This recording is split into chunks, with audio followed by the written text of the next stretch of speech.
تا حالا شده یه صفحه کتاب رو 10 بار بخونید، چشمتون روی کلمات حرکت کنه ولی مغزتون یادش نگیره؟ انگار روزنامه باطله میخونید و هیچی وارد ذهنتون نمیشه. مثلا شب امتحان تا صبح بیدار موندید و 10 دور جزوه رو مرور کردید، زیرا همه چی خط کشید و با ماژیک های رنگی کتاب رو رنگ‌آمیزی کردید. ولی فردا سر جلسه وقتی برگه رو گذاشتن جلوتون، هیچی یادتون نمیمونه. خب بذارید خیالتون رو راحت کنم. مشکل از IQ شما نیست، مشکل از حافظتون هم نیست. مشکل از اینجاست که روش درس خوندنتون غلطه، یعنی علمی نیست و مغزتون رو درگیر نمیکنه. امروز قرار پرونده این مدل درس خوندن سنتی و خسته کننده رو با هم ببندیمش. من رفتم سراغ یک گفتگو به شدت خفن و علمی. یک طرف میز دکتر اندرو هیوبرمن نشسته، استاد عصب شناسی و چشم پزشکی دانشگاه استنفورد، کسی که پادکستاش مغز میلیون ها نفر رو توی دنیا هک کرده تا بازدهیشون رو بالا ببره و یاد گرفتن براشون مثل آب خوردن بشه. طرف دیگه کیه؟ دکتر کال نیوپورت. اگر کتاب معروف کار عمیق یا دیپ ورک رو خونده باشین حتما میشناسینش. این آدم خدای تمرکز و بهره‌وریه و راهکارهایی میده که زندگی تحصیلی و کاری آدم‌ها رو زیر و رو میکنه. این دو نفر نشستن روبروی هم و رازی رو فاش کردن که شاگرد اولهای واقعی، اونایی که توی کمترین زمان بهترین نمره رو میگیرن، همیشه هم وقت آزاد دارن ازش استفاده میکنن، ولی به من و شما نمیگن. توی این ویدیو میخوایم بریم سراغ متد فوق‌العاده اکتیو ریکال یا همون یادآوری فعال. میخوام بهتون آموزش بدم چطور مغزتون رو مجبور کنید مطالب رو مثل چسب نگه داره، نه مثل آبکش که هرچی میریزید توش از اون ور خارج بشه. قرار با هم بفهمیم چرا هایلایت کردن کتاب و روخانی‌های تکراری در واقع گول زدن مغزه. قرار یاد بگیریم چطوری با روزی 1 ساعت مطالعه هوشمندانه اندازه 4 ساعت بقیه یاد بگیریم و بازدهی داشته باشیم. از همه مهمتر یه پروتکل کامل علمی یاد میگیریم برای اینکه وقتی پشت میز میشینیم دیگه گوشی موبایل و اینستاگرام و حواس پرتیان نتونن تمرکزمون رو به هم بریزن. سلام دوستان، خیلی خوش اومدید به کانال AK Talks. من امیر هستم و اینجا کار ما اینه که پادکست ها و کتاب ها و ویدیوهای سنگین و طولانی و پیچیده دنیای علم رو برای شما پیدا کنیم و ترجمه کنیم و یه خلاصه کاربردی ازش رو تحویل شما بدیم تا بتونید توی زندگیتون پیاده سازیش کنید و استفاده کنید. اگه دنبال این هستید که هر روز یه نسخه بهتر و باهوشتر و کارآمدتر از خودتون بسازید، دقیقاً جای درستی اومدید. یه سوال مهم قبل از اینکه شروع کنیم باید بپرسم. لطفاً توی کامنت ها بنویسید بزرگترین دشمن شما موقع درس خوندن چیه؟ خواب‌آلودگیه، چک کردن گوشیه یا فراموشی سریع مطالبه؟ حتما بنویسید تا بدونیم توی ویدیوهای بعدی بیشتر روی چه مشکلی تمرکز کنیم. بریم که شروع کنیم. خب همه ما یا حداقل اکثر ما وقتی میخوایم یه مطلب جدید رو یاد بگیریم، اولین کاری که میکنیم چیه؟ احتمالاً یه ماژیک فسفوری برمی‌داریم و شروع میکنیم به خوندن و هر چی به نظرمون مهم میاد و یه هایلایت میکنیم، یا اینکه یه جزوه رو 10 بار از رو میخونیم تا حفظش بشه. دکتر هیوبرمن توی این گفتگو یه نکته خیلی عجیب میگه وقتی شما یه متن رو هایلایت میکنید یا دوباره خوانی میکنید، یه اتفاقی توی مغز میفته که دانشمندان بهش میگن توهم یادگیری. یعنی چی؟ یعنی وقتی شما برای بار دوم یا سوم اون متن رو میخونید، مغزتون اون کلمات رو تشخیص میده و به خودتون میگید آهان اینو که بلدم، اونم که بلدم، اینم که آشناست. ولی نکته مهم ماجرا همینجاست، شما اون مطلب رو بلد نیستید، شما فقط دارید تشخیصش میدید. فرق بزرگی است بین ریکگنیشن یا تشخیص دادن وقتی میبینید و ریکال یا به یاد آوردن وقتی کتاب بسته است. وقتی کتاب بازه همه چی آسونه. هنر اینه که وقتی کتاب بسته شد بتونید اون اطلاعات رو از مغزتون بکشید بیرون. هایلایت کردن به مغزتون اجازه میده تنبل بمونه و فقط نگاه کنه بدون اینکه واقعا تلاشی برای یادگیری کنه. جالب اینجاست که کال نیوپورت هم دقیقاً همین مشکل رو داشت. کال نیوپورت که الان یکی از نویسنده‌های بزرگ دنیاست، تعریف میکنه که سالهای اول دانشگاه یه دانشجوی کاملاً معمولی بوده. نه نابغه بوده، نه خیلی تنبل بوده. یه دانشجوی متوسط که هرچی بیشتر درس بخون کمتر نتیجه میگرفت. اون متوجه شد که همکلاسی‌هاش که نمره‌های عالی میگیرن لزوماً باهوشتر نیستن یا بیشتر بیدار نمیمونن. اونا فقط یه کارو نمیکردن. اونا وقتشون رو با دوباره خوانی و رنگ‌آمیزی کتاب هدر نمیدادن. کال نیوپورت تصمیم گرفت یه آزمایش عجیب انجام بده. گفت من دیگه مثل بقیه درس نمیخونم، شب بیداری و قهوه خوردن تا صبح رو گذاشت کنار و رفت سراغ روشی که برعکس همه بود، روشی که اولش خیلی سخت بود ولی نتیجهش این شد که از یه دانشجوی خیلی معمولی تبدیل شد به کسی که تمام نمراتش A یا همون 20 خودمون شد. حالا سوال اینجاست، اگه هایلایت کردن روحانی غلطه پس چی کار باید کنیم؟ روشی که کال نیوپورت کشف کرد و هیوبرمن تاییدش میکنه چیه؟ بریم که با هم یادش بگیریم. تکنیک اکتیو ریکال یا به فارسی بازخوانی فعال. بذارید ساده ترین تعریف ممکن رو براتون بگم. اکثر ما فکر میکنیم یادگیری یعنی وارد کردن اطلاعات به مغز، مثل دانلود کردن یه فایل.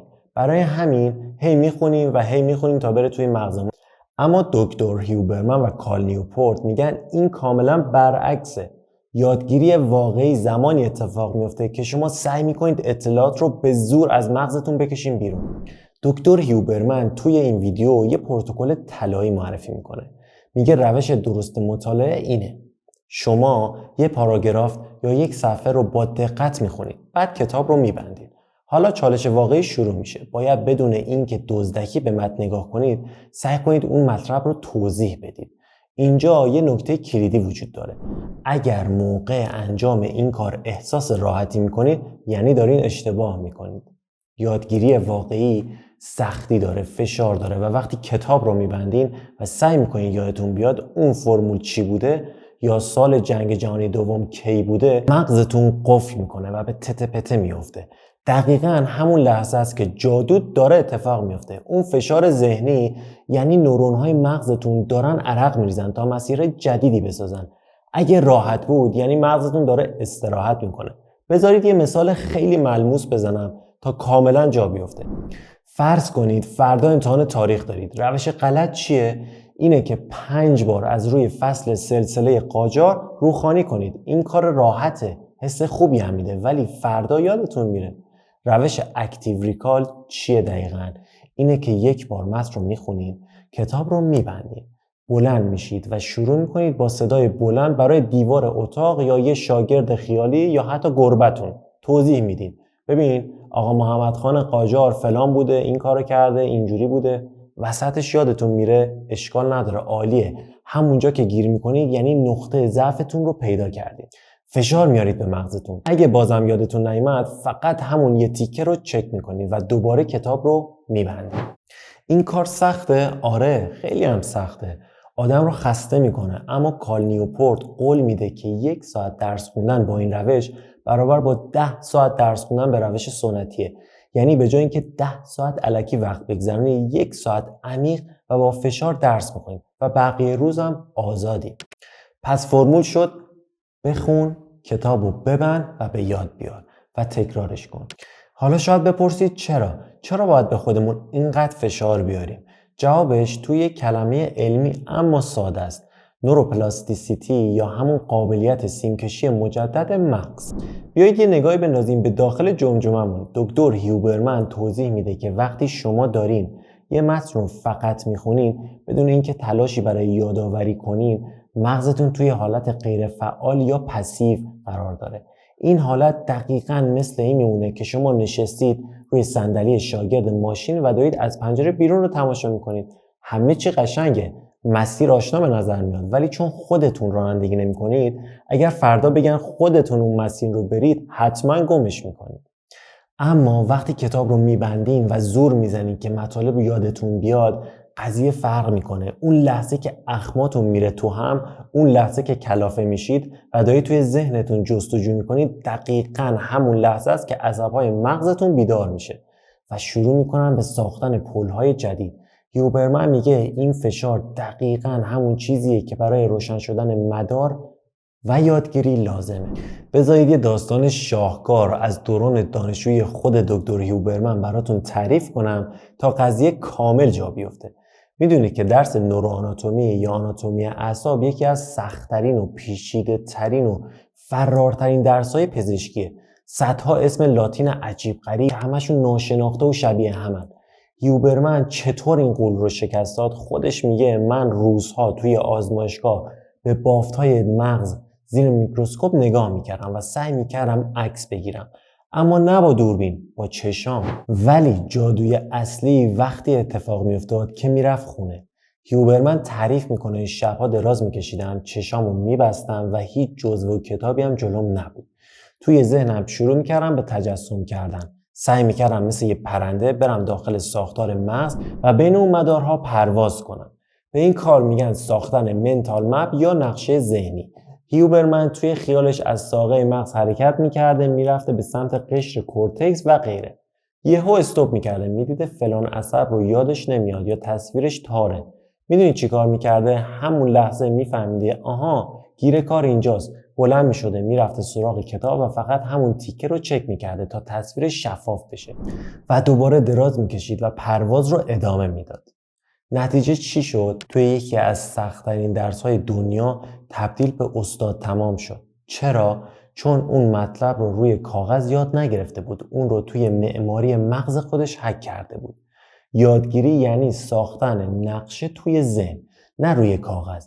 اگه بتونین درسی رو که خونید با چشای بسته و بدون تقلب توی ذهنتون بازسازی کنید و تویش قدم بزنید، اون مطلب دیگه مال شماست و قول میدم تا سالها یادتون میمونه. خب دوستان، تا اینجا فهمیدیم که مغزمون چطور کار میکنه و چرا روش‌های قدیمی جواب نمیده. حالا وقتشه که آستینا رو بالا بزنیم. میخوام بهتون یه پروتکل 5 مرحله‌ای یاد بدم. این دقیقاً همون فرمولیه که دکتر هیوبرمن و کال نیوپورت پیشنهاد میدن. ازتون میخوام دفعه بعدی که خواستین یه کتاب، یه مقاله یا حتی یه ویدیو آموزشی رو یاد بگیرین دقیقاً طبق مراحل پیش برید.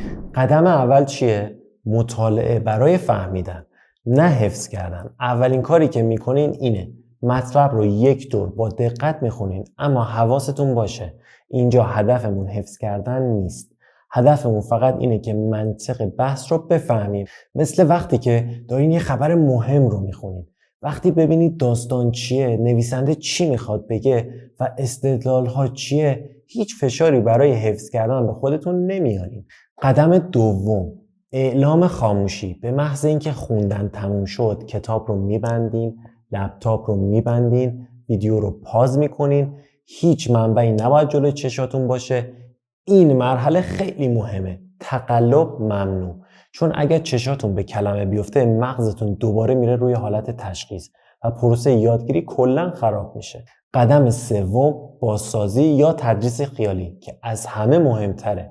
یک کاغذ سفید بذارید جلوتون یا با صدای بلند حرف بزنید. فرض کنید من یا یه بچه 5 ساله نشستیم روبروی شما و هیچی از اون موضوع رو نمیدونیم. شروع کنید به توضیح دادن و سعی کنید اون چیزی که خوندین رو از صفر بازسازی کنید.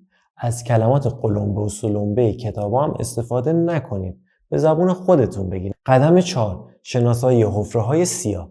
وسط توضیح دادن یهو میبینید که گیر کردید. مثلا میگید بعدش پادشاه دستور داد که چی دستور داد یادم نیست. تبریک میگم، شما دقیقاً نقطه ضعفتون رو پیدا کردین. این همون حفره سیاه توی دانش شماست که اگر سر جلسه امتحان بودین نمرتون رو کم میکرد. دور این قسمت توی ذهنتون یا روی کاغذ یه دایره قرمز بکشید. این یعنی مغزتون اینجا هنوز مدارش کامل نشده. قدم 5، رفتن سراغ منبع. حالا کتاب رو باز کن، اما کل متن رو دوباره نخونین. فقط و فقط برین سراغ همون تیکه‌ای که یادتون رفته بود. همون جایی که گیر کرده بودین اون رو بخونید تا حفره پر بشه. دوباره کتاب رو ببندید و سعی کنید جمله رو کامل یاد بگیرید. قانون طلایی اینه: تکرار تا روانی کلام. این چرخه رو انقدر تکرار کنید تا بتونید کل اون مبحث رو بدون حتی یک بار توپق زدن و مکث کردن از اول تا آخر توضیح بدید. وقتی به اونجا رسیدید یعنی اون مطلب دیگه توی حافظه کوتاه مدت نیست، بلکه حک شده توی مغزتون. این روش شاید اولش کند به نظر بیاد، ولی چون ماندگاریش فوق‌العاده است، در مجموع صدها ساعت توی وقتتون صرفه جویی میکنه. اما بذارید باهاتون کاملا رو راست و صادق باشم.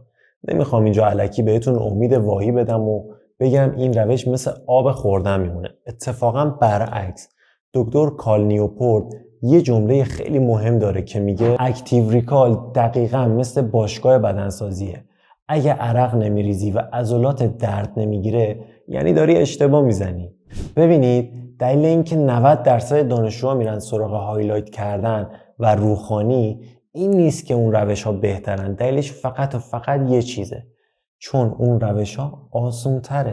دراز کشیدن روی تخت و خط کشیدن زیر کتاب هیچ فشاری به مغز نمیاره، حس خوبی هم میده. آدم پیش خودش میگه به به چقدر درس خوندم، ولی این حس کاذبه. اما روشی که امروز یاد گرفتیم، یعنی بستن کتاب و زور زدن برای یادآوری، واقعا اذیت کننده است و مغز آدم خسته میشه. ممکنه وسطش کلافه هم بشید و بخواید ولش کنید. اما بیایید ببینیم جایزه این درد کشیدن چیه. کال نیوپورت میگه این یه معامله فوق‌العاده است. شما حاضرید 2 ساعت با فشار بالا و سختی درس بخونین؟ در عوض من بهتون قول میدم که بازدهی اون 2 ساعت برابر با 10 ساعت درس خوندن معمولیه.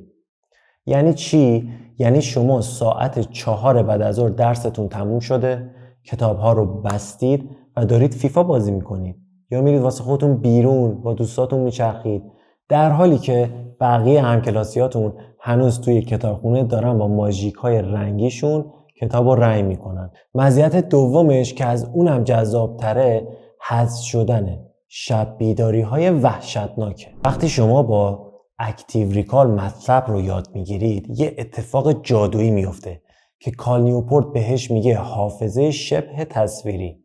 یعنی سر جلسه یه امتحان وقتی سوال رو میبینید لازم نیست به مغزتون فشار بیارید، انگار که صفحه کتاب جلوی چشاتونه، چون اون مسیر عصبی رو قبلا با سختی ساختید و میتونید ازش استفاده کنید. پس سخت درس بخون ولی کوتاه‌تر. به جای اینکه تمام روزتون رو با کتاب‌ها بجنگین، هوشمندانه بجنگین، سریع تمومش کنین و برین سراغ زندگیتون. این رازیه که شاگرد اولا رو از بقیه جدا میکنه. خب دوستان، به پایان این ویدیو رسیدیم. امروز یاد گرفتیم که چرا روش‌های قدیمی مثل خط کشیدن و روخانی بیشتر وقت تلف کردن بودن تا یادگیری و چطور با تکنیک اکتیو ریکال و کمی فشار آوردن به مغز میتونیم توی زمان کمتر مطالب رو برای همیشه یاد بگیریم. اما شنیدن کی بود مانند رو دیدن. من نمیخوام فقط این ویدیو رو ببینید و ببندید و برید سراغ ویدیوی بعدی. من یه چالش جدی براتون دارم. ازتون میخوام برای امتحان بعدی یا حتی کتاب بعدی که میخونید فقط و فقط یک فصل رو با این روش تست کنید. اولش سخته، اولش حس میکنید دارید کند پیش میرید، ولی قول میدم وقتی نتیجهش رو ببینید و ببینید چقدر مسلط شدید شوکه میشید و دیگه هیچ وقت به روش قبلی بر نمیگردید. اگه این ویدیو براتون مفید بود و حس کردید چیزی به دانشتون اضافه کرد، ممنون میشم اون دکمه لایک رو بزنید. این کار شما باعث میشه یوتیوب این ویدیو رو به دانشجوها و دانش آموزای بیشتری که الان دارن با درس هاشون میجنگن نشون بده. اگه هنوز سابسکرایب نکردید دکمه قرمز رو بزنید تا ویدیوهای بعدی رو از دست ندید. اینجا توی AK Talks قراره با هم یاد بگیریم چطوری باهوشتر زندگی کنیم، نه سخت‌تر. مراقب خودتون و زمان ارزشمندتون باشید. تا ویدیوی بعدی، خدا نگهدار.